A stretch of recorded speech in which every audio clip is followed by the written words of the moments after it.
Many people head abroad for work, and that's an important part of the home economy. The country's current account deficit would be 158% higher without the pay that Bulgarian workers send home. Maria was living in a Roma community in Greece. An estimated 12 million Roma are spread throughout Europe. Nearly 90% survive below the poverty line.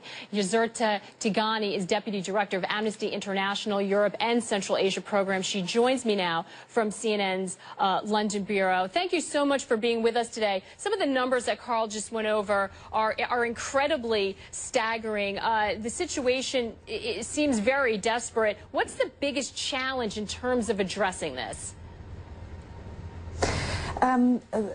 Yes, thank you, Maggie, for inviting me tonight. I like very much Paul's story earlier, and the way how we can address this very big problem is, first of all, we need to fight this discrimination, which is a widespread discrimination and racism that the Roma are facing every day in Europe.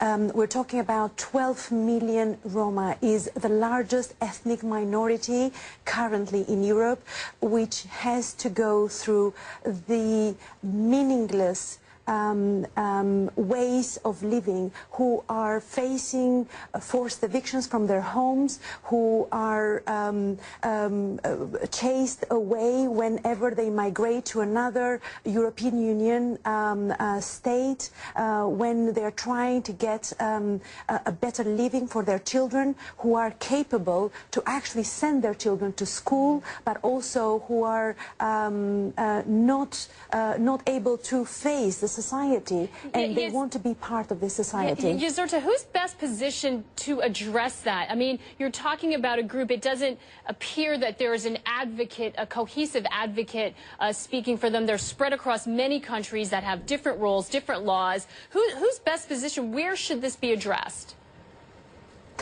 I think the main actor right now has to be the European Union. The European Union, it's time for the institutions of the European, the member states as well of the European Union, to take on and to face the reality that this ethnic minority is facing. They need now to use the sanctions that they have put, infringement procedures which they have put in place, and they have agreed whenever every country within the European Union is actually using discrimination as a tool. Is this a problem that is primarily a European one? I mean, we're addressing this case, which is unfolding in Europe. Is it primarily a European problem, or is this happening on other continents? Well, Roma are, based in Europe, so it is primarily a European problem.